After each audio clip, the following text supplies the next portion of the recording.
ছি ছি ছি ছি, আবার শুরু হয়ে গেল। মানে সরকারের মাস যাইতে না যাইতেই শুরু হয়ে গেল এই নিউজ দেখতে হইলো। আমরা তো বদনামিতে পড়ে গিয়েছিলাম সেই 4 দলীয় জোট সরকারের সময়। সেই 10%, 20%, 30%।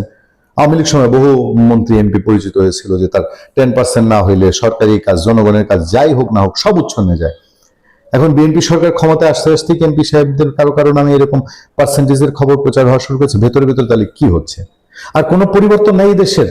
মানে এমপি সাহেবরা কি এখনই মানে তার এলাকায় উন্নয়ন কর্মকাণ্ড বলেন বা জাতীয়ভাবে যদি মন্ত্রীর দায়িত্বে থাকে, তারা সেই একই সিস্টেমের মধ্যে রয়ে গেছে। মানে বাংলাদেশে যে যায় লঙ্কায় সেই হয় রাবণ।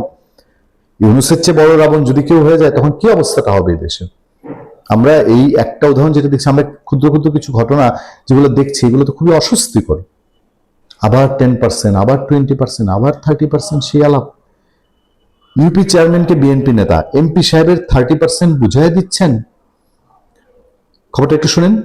ভিজিএফ কার্ডের বরাদ্দ নিয়ে, ভিজিএফ কার্ড থেকে, তাও ভিজিএফ কার্ড থেকে লালমনিরহাটের কালীগঞ্জ উপজেলা মাদাতি ইউনিয়ন পরিষদের চেয়ারম্যান মোহাম্মদ জাহাঙ্গীর আলমের, মানে বিপ্লব ডাকনাম, সঙ্গে উপজেলা বিএনপির যুগ্ম আহ্বায়ক শামসুজ্জামান সবুজের মুঠোফোন কথোপকথনের একটি অডিও সামাজিক যোগাযোগ মাধ্যমে ছড়িয়ে পড়েছে। মানে কালীগঞ্জ উপজেলার মাদাতি ইউনিয়ন পরিষদের চেয়ারম্যান, ওই বিপ্লব চেয়ারম্যান, যিনি বিপ্লব চেয়ারম্যানের সাথে তারই উপজেলার বিএনপির যুগ্ম আহ্বায়ক সবুজ, এই দুইজনের, এক ইউনিয়ন চেয়ারম্যান এবং ওই উপজেলার যুগ্ম আহ্বায়ক সবুজের ফোন রেকর্ড, সেটা নিয়ে সোশ্যাল মিডিয়ায় ছড়াইছে। শামসুজ্জামান লালমনিরহাট 2 অদিতমারি কালীগঞ্জ আসনের সংসদ সদস্য রোকন উদ্দিনের নির্বাচন পরিচালনা কমিটির প্রধান সমন্বয়ক ছিলেন। চিন্তা করেন দেখি। মানে শামসুজ্জামান হচ্ছে এই যে যুগ্ম উপজেলা বিএনপির যে যুগ্ম আহ্বায়ক সবুজ, যে শামসুজ্জামান সবুজ, সে ছিল এমপি সাহেবের নির্বাচনের প্রধান সমন্বয়ক।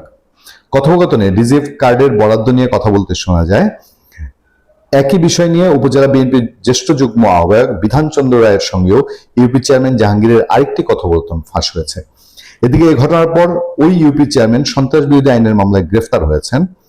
বুধবার রাতে নিজ বাড়ি থেকে আটকের পর বৃহস্পতিবার ওই মামলায় তাকে গ্রেফতার দেখিয়ে আদালতের মাধ্যমে কারাগারে পাঠানো হয়। তার স্ত্রী অভিযোগ, ভিজিএফ কার্ডে এমপির 30% নিয়ে বিএনপি নেতাদের সঙ্গে মোবাইলে কথা বলার জেরে তাকে গ্রেফতার করা হয়েছে। এটা আরো বেশি অ্যালার্মিং। কালীগঞ্জ উপজেলার ইউএনও, যিনি, তিনি ইউএনও কার্যালয় সূত্রের ভাষ্য, 25-26 অর্থ বছরে মাদাতি ইউনিয়নে আসন্ন পবিত্র ঈদ উল ফিতর উপলক্ষে দুস্থ অতি দরিদ্র ব্যক্তি ও তাদের পরিবারকে 3345টি ভিজিএফ কার্ড বরাদ্দ দেওয়া হয়েছে। এই কার্ড থেকে সংসদ সদস্যের 30% হিসাবে 1003টি কার্ডের দাবি করেন বিএনপি নেতা শামসুজ্জামান, মানে সবুজ।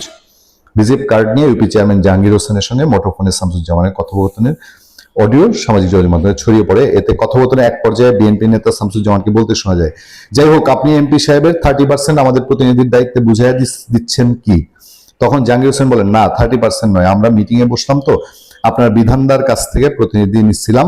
তখন শামসুজ্জামান বলেন, আমাদেরটা নিয়ে আপনারা মিটিং করবেন কেন?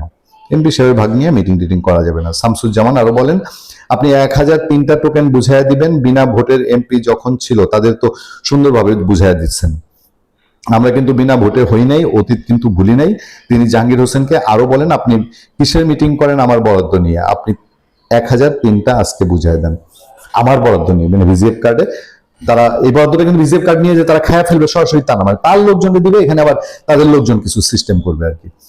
তো শামসুজ্জামান বলছে যে মিথ্যা প্রচারণা চালাচ্ছে মোবাইল রেকর্ডিং নিয়ে। এমপি সাহেবের প্রতিনিধিরা যাদের চালিকা দিতে চেয়েছেন তারা অবশ্যই হতদরিদ্র, তারা সরাসরি গিয়ে চাল উঠাবেন। কোন অবস্থায় একজন একাধিক সুবিধাভোগীর নামে চাল উঠানো যাবে না, হাবিজাবি তারপরে নানান কিছু ব্যাখ্যা আছে।